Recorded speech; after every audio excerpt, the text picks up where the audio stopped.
Kabanata 631. Ang mga vortex na ito ay binubuo ng matutulis na talim, na katulad ng epekto ng lightning sword skill ni Zephyr. Maaaring isipin ng isang tao kung gaano kahanga-hanga at kakilakilabot ang mapanirang kapangyarihan kung ang isa ay nagsasanay sa gayong kakilakilabot at kakilakilabot na kapaligiran. Tulad ng aking inaasahan, ang gravity ng isang high-grade primordial gem ay dapat na lumampas sa 10 beses o kahit 100 beses kaysa sa labas ng mundo. May isip ng isa kung gaano kasakit ang mararanasan ng isang tao mula sa pagsasanay sa ilalim ng ganitong uri ng grabidad. Kahit nahulaan na ng kanyang Zephyr ang nakakatakot na epekto, hindi siya umatras dahil dito. Mabilis siyang kumilos, agad itong pinasok. Rumble. Sa isang iglap, ang buong katawan ni Zephyr ay agad na inilibing ng walang katapusang gravity na ito. Hindi siya lumabas. Ang mga disipulo na nagbabalak na ipagpatuloy ang panonood kay Zephyr na pinalipad ay nanlaki ang kanilang mga mata sa gulat. Nagbago ang ekspresyon ng mukha nila mula sa pagkatuwa hanggang sa mapurol. Lalo na ang mga alagad ng Feather Peak at Horizon Peak. Bakas sa mukha nila ang excitement. Patay na siya. Dapat sa loob niya namatay. Hindi napigil ang mapasigaw ang alagad ni Feather Peak na kakaakit lang kay Zephyr. Ang kanyang mga salita ay halatang upang iligtas ang mukha na nawala sa kanya matapos hindi pinansin ni Zephyr. Sa primordial gem na ito, kahit na malubha kang nasugatan, ilalabas ka sa isang iglap, mamamatay ka pa. Napabuntong hininga na sabi ng isang alagad. Ibig sabihin, talagang nilabanan ni Zephyr ang gravity na dala ng high-level primordial gem. Pervert. Halimaw. Isang super genius. Nang maisip ng mga alagad ang susi, hindi nila napigil ang mapabuntong hininga sa kanilang mga puso. Naisip nila ang panahon nang pumasok si Zephyr sa isang mababang antas ng primordial gem na may cultivation ng strength realm. Hindi pa nagtagal mula nang pumasok siya sa isang mataas na antas ng primordial gem. Walang kamalay-malay si Zephyr sa gulat na dinala niya sa mga alagad sa labas. Sa kasalukuyan, ginagawa lang niya ang lahat para harapin ang nakakatakot na gravity na dulot ng high-level primordial gem. Sa ilalim ng malakas na epektong ito, ang walang katapusang gravity ay lumundag sa paligid niya. Buzz. Nagbitak ang kanyang mga kalamnan at may malinaw na tunog ng pagpunit. Sa ilalim ng epekto ng grabidad, hindi nito kinaya ang kakilakilabot na puwersa at pilit na napunit. Matindi ang sakit namin na kahit si Zephyr ay hindi napigilan ang pagkibot ng kanyang bibig. Gayunpaman, ito ay nasa loob pa rin ng kanyang pagpapaubaya. Bye-bye. Sa oras na ito, ang kanyang mga paa ay nasa lupa. Para siyang gumagapang na nilalang. Pilit na pinigilan ng malakas na grabidad ang katawan ni Zephyr. Gayunpaman, patuloy na nagbitak ang katawan ni Zephyr. Ang dahilan ay sa mga oras na ito, hirap na hirap siyang bumangon.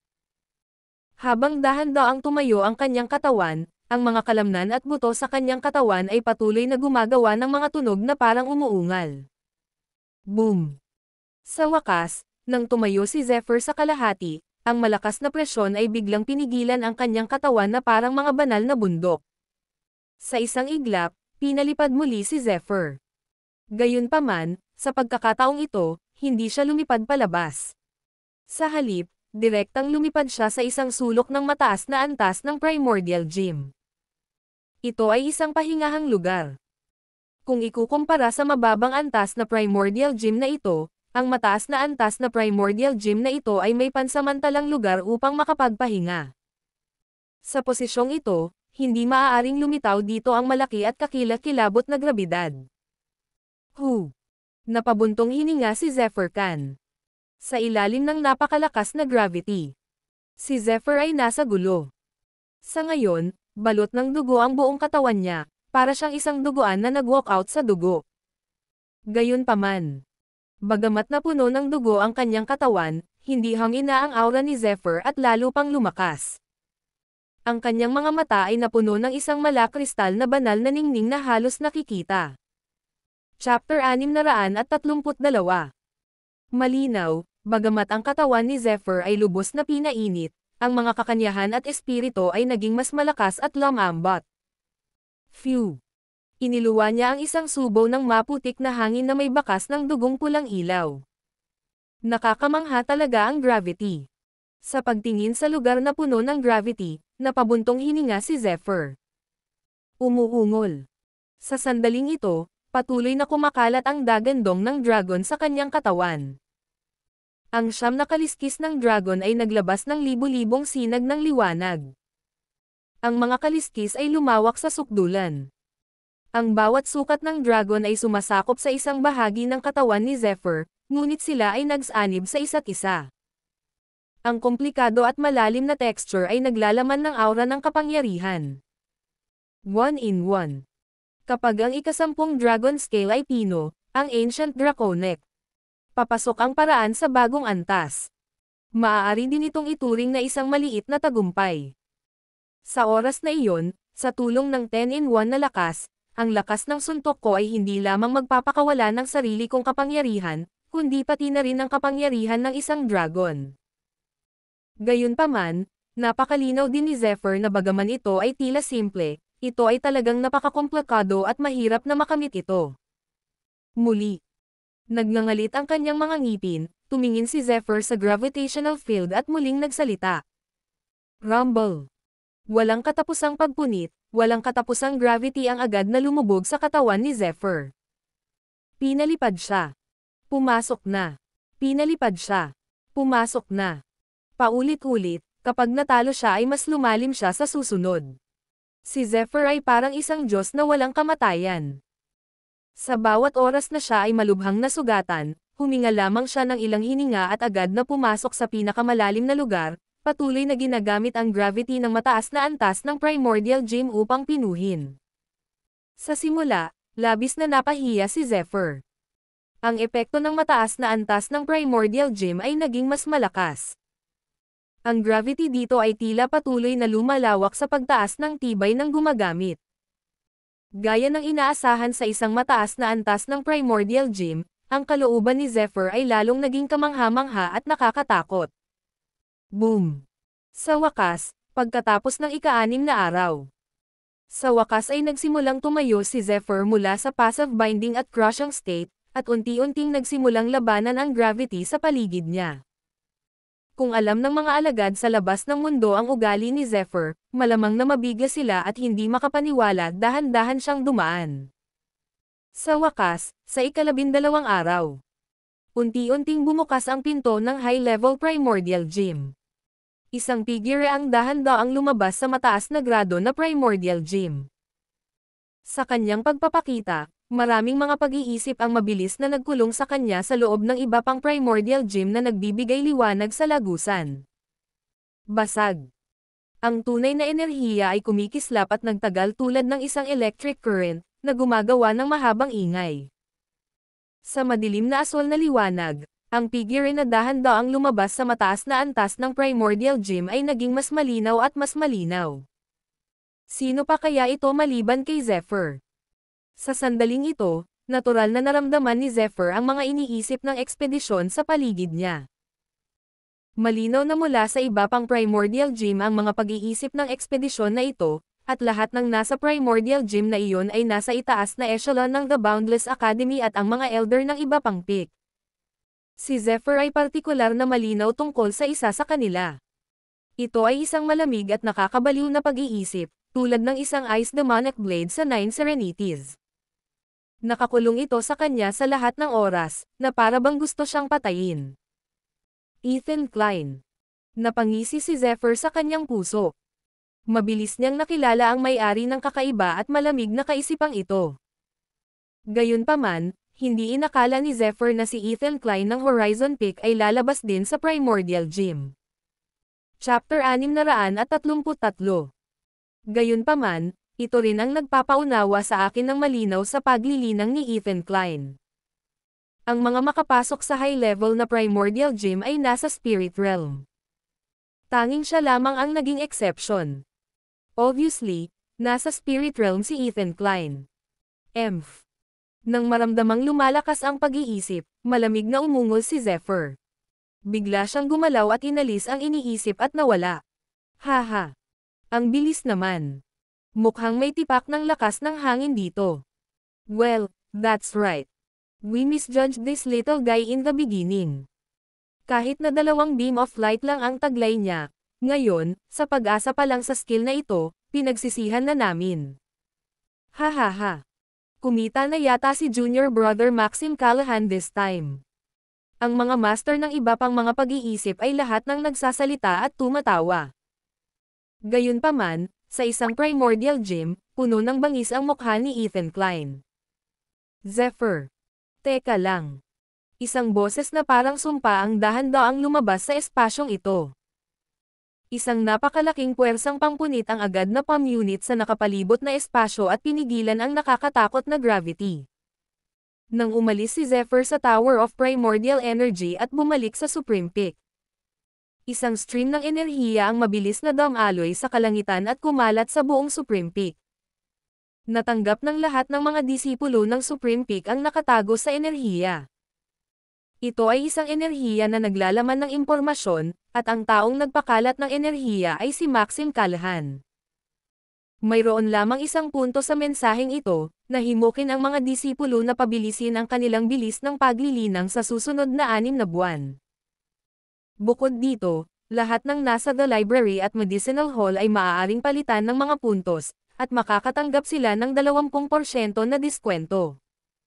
6 na buwan. Kalahating taon iyon. Bakit biglang hinayaan ni Master na tumutok ang lahat ng disipulo sa cultivation? Matapos matanggap ang mensaheng ito, hindi napigilan ni Zephyr na bahagyang sumimangot. Hindi man niya nahulaan ang mapa ng Maxim Callahan, basta maghintay siya ng 6 na buwan, malalaman niya ang sagot, kaya hindi alam ni Zephyr ang tungkol dito.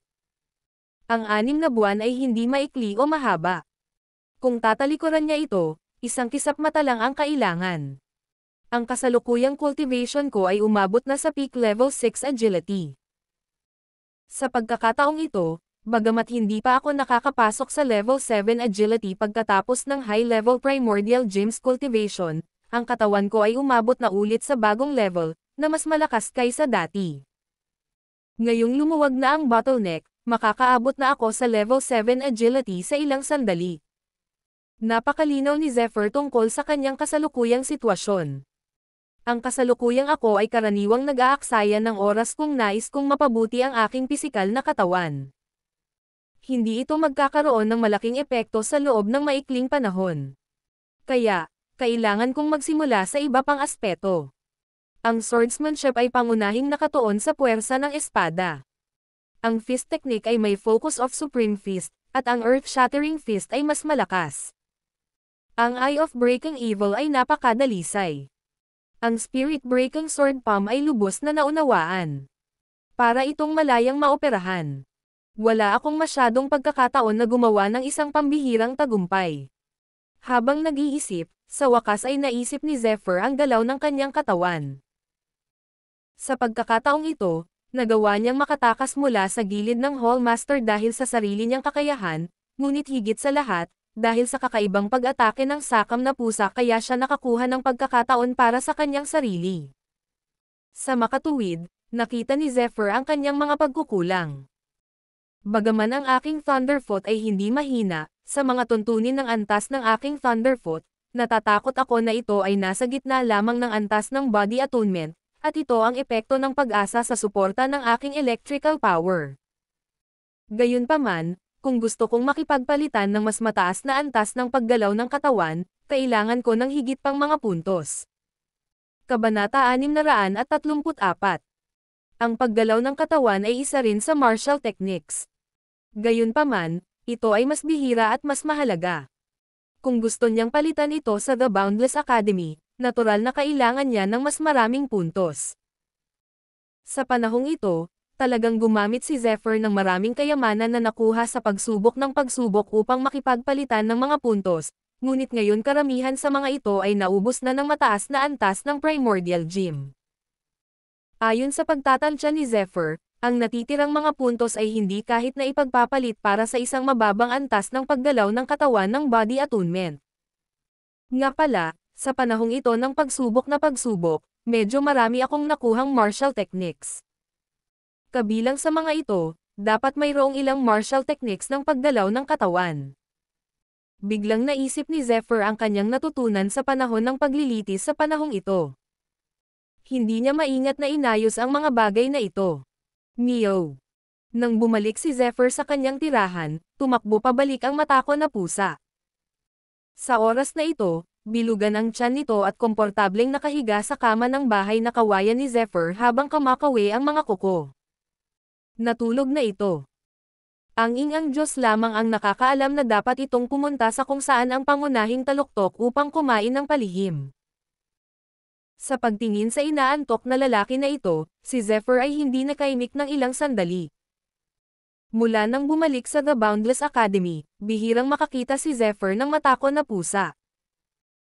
Gayunpaman, narinig na kamakailan, ang mga taluktok ay nagsimulang gumawa ng isang eksena, at paminsan-minsan, ikakalat ng mga tao ang balita na nawala ang kanilang elixir at kayamanan. Sa pagtingin sa natutulog na pusa, kahit papaano ay nagkaroon ng malakas na kutob si Zephyr na may kinalaman ito sa natutulog na pusa. Swoosh! Naka-cross-legged, isang bagong martial technique ang lumitaw sa harap ni Zephyr. Ang ilan sa mga martial technique na ito ay gawa sa manipis na gasa, ang ilan ay gawa sa kahoy, ang ilan ay parang ginto, at ang ilan ay hindi ginto. Nagkaroon ng maraming pagkakaiba. Ang lahat ng ito ay nakuha ni Zephyr na pumatay sa kanyang mga kaaway sa pagsubok ng pagsubok. Mayroong 23 uri ng mga pamamaraan ng martial techniques, at ang iba pa ay lahat ng martial skills. Inilagay ni Zephyr ang paraan ng paglilinang sa storage ring, at may natitira pang 100 scroll. Bagamat marami sa daan-daang mga kasanayang militar na ito, hindi sila masyadong mahalaga. Bukod dito, ang body movement martial technique na gustong mahanap ni Zephyr Khan ay medyo malayo at bihirang uri ng martial techniques. Ang lower body ornament ng divine movement technique ay maaaring maglakbay ng libu-libong milya sa isang araw. Windbreaking movement, isang top-level body attunement body movement, tulad ng hangin. Dragon and Tiger Steps, mid-level body attunement. Parang dragon at tigre ang momentum moves. Habang naglalakad, inaapi niya ang iba sa kanyang momentum. Thunder movement technique. Sa pagtingin sa mga galaw ng katawan na ito, bahagyang gumalaw ang mukha ni Zephyr. Hindi niya inasahan na magkakaroon ng napakaraming martial techniques ng parehong antas sa mga paggalaw ng katawan na ito, na lampas sa kanyang inaasahan, at kahit na ang ilan sa mga ito ay nasa gitnang antas ng body attunement. Kung ipagpalit niya ito sa The Academy, napakahalaga nito. Sa kasamaang palad, ang mga galaw at yabag ng katawan na ito ay halos kapareho o mas malakas sa aking Thunderfoot. Minamaliit ni Zephyr ang mga diskarte sa katawan na ito. Dapat ay mabilis ang galaw ng katawan na gusto niya. Sa kanyang pisikal na lakas, napakalakas ng kanyang depensa kaya hindi niya kailangang mag-alala tungkol sa pag-iwas. Sayang naman. Si Zephyr ay nag-aatubili na iwaksi muli ang mga martial technique na ito. May isa pa dito. Biglang nalaman ni Zephyr na nakaligtaan niya ang isang libro. Ang aklat na ito ay tila hindi gawa sa ginto o bakal. Mukhang sinaunang ito, dahilan para makalimutan ni Zephyr Khan kung sino ang nakakuha nito. Flash Shining. Mayroon lamang isang simple at walang palamuti na karakter dito, na parang ginto ngunit hindi ginto. Ang tunay na bilis ay kayang hawakan ang liwanag. Pagbubukas ng martial techniques, isang linya ng mga salita ang lumitaw sa paningin ni Zephyr Khan. Anong mapang-akit na salita?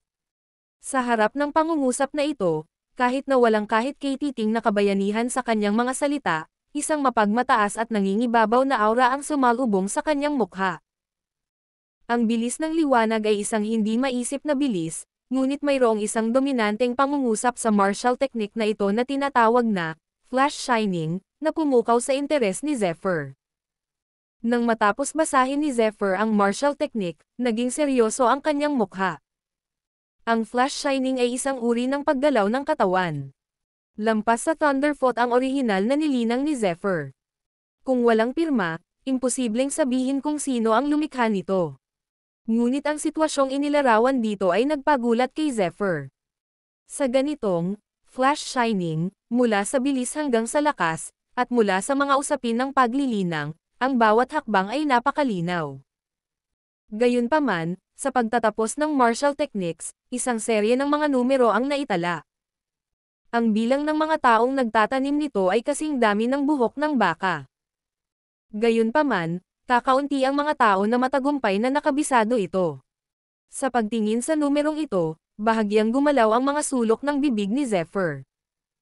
Talagang may 10,000 mga practitioner ng flash shining na ito, ngunit higit sa 99% sa kanila ang namatay. Ang mga mapalad na nakaligtas ay dumanas ng matinding pinsala. Nasira ang kanilang mga meridian at halos napilayan na. Iilan lamang ang mga taong nagagamit ng mga ito ng wagas. Ito ay hindi dahil sa kung gaano karaming mga kondisyon ang kinakailangan upang sanayin ang flash shining. Sa katotohanan, hindi mahirap para sa martial technique na ito na tinatawag na flash shining na magsanay. Ngunit mayroong dalawang kondisyon. Makapangyarihang katawan at nakakatakot na kapangyarihan sa pagkontrol. Pisikal na katawan, iyan ay isang bagay. Ang aking sinaunang Draconic Way ay nagpainit ng aking pisikal na katawan sa sukdulan, ngunit ang kinakailangan para sa kontrol ay talagang mahigpit. Sa pagtingin sa paglalarawan dito, nagbigay si Zephyr ng isang mapait na ngiti, ngunit hindi nagtagal ay puno ng kaseryosohan ang kanyang mukha. Nais niyang piliin na isagawa ito. Kabanata 635. Sa tuktok ng bundok ng The Boundless Academy. Isang simoy ng hangin ang dumaan. Huni ng mga ibon at mabango ang mga bulaklak. Ang mga ulap ay lumulutang sa kawalan. Isang talon, parang puting dragon, ang umagos pababa mula sa mataas na lugar na parang tumawid sa langit. Nagkaroon ng malakas na sigla sa buong mundo, na nagpakalasing sa mga tao. Buzz. Sa sandaling ito, isang figure ang biglang sumulpat sa kalangitan. Parang may dumaang puting kabayo sa isang lamat. Nakakabigla ang bilis nito. Sa isang kisap mata, libu-libong metro na ang natawid niya. Bang! Biglang sumuray-suray ang figure at bumagsak sa isang batong kasing laki ng tao, na gumawa ng malinaw na tunog. Ubo. Sa isang pagsabog ng pag-ubo, ang figure ay nagsimulang maging malinaw. Ang maselang at gwapong mukha ng kabilang partido ay may dalang lamang. Ilang mapait na ngiti ang sumilay sa 15 o 16 na taong gulang niyang mukha. Si Zephyr ang naglilinang. Mahirap talagang kontrolin ang flash shining. It involves focus. Parang may kinalaman sa wind power. Tsaka may ibang focus. Nagsimulang malaman ng isip ni Zephyr bang focus realm in the flash shining. Biglang gumalaw ang mga mata niya. Hindi lang ito ang lakas ng hangin. Bagamat medyo pinalaki ang paghahanap ng pagkakaroon ng liwanag, may koneksyon ito sa kapangyarihan ng liwanag sa focus. Sa pag-iisip nito, naging seryoso si Zephyr. Sa focus, ito ay hindi lamang ang interpretasyon ng sword focus, fist focus, at iba pang konsepto sa martial arts, kundi isang uri din ng interpretasyon ng iba pang puwersa. Halimbawa, ang lakas ng hangin, ang lakas ng kulog. Kapag naintindihan at nakontrol ang focus, double ang kapangyarihan ng property na ito. Sa kanila, ang pinakamahirap unawain ay ang kapangyarihan ng liwanag. Ang kapangyarihan ng liwanag ay isang uri ng kapangyarihan ng kalikasan. Ayon sa pag-unawa ni Zephyr, tanging ang mga martial artist na nagmana ng kapangyarihan ng liwanag ang maaaring magkaroon ng ganitong pagkakataon na mahawakan ang kapangyarihan ng liwanag. Ang mga ordinaryong martial artist ay walang kakayahan o kwalipikasyon na gawin ito. Sa Ancient Draconic Bloodline, ang mga natural na katangian ay nahahati sa ginto, kahoy, tubig, apoy, at lupa. Kabilang sa mga ito, ang mga katangian ng hangin, yelo, kidlat, at iba pa ay mga mutated natural na katangian, at ang liwanag at dilim ay na-mutate din. Ang kapangyarihan ng elektrisidad ay medyo malakas sa mga mutated natural na katangian, gayon din ang liwanag. Kung sa mga tuntunin ng kapangyarihan o antas, ito ay hindi sa electric alpha. Sa pag-iisip nito, mas naging seryoso ang mukha ni Zephyr. Kung wala ang Ancient Draconic Bloodline ng kapangyarihan ng liwanag bilang isang kinakailangan, hindi mabilang na beses na mas mahirap unawain ang focus ng kapangyarihan ng liwanag kaysa umakyat sa langit. Medyo magulo ngayon. Hindi ko akalain na napakaraming martial arts practitioners, pero iilan lang sa kanila ang nagtagumpay.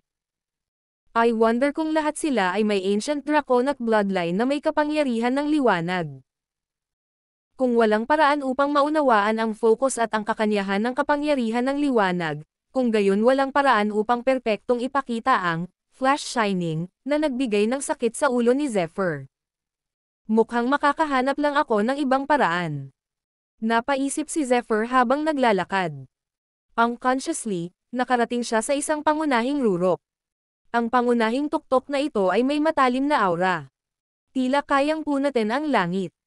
Puno ito ng pang-aapi, na may isang uri ng matalas na aura. Ito ang Wind Peak. Sa pagtingin sa pangunahing tuktok na ito, bahagyang naantig si Zephyr. Ang Wind Peak ay ang nakatatandang Cuthbert. Ang pangunahing rurok ng Manwaring.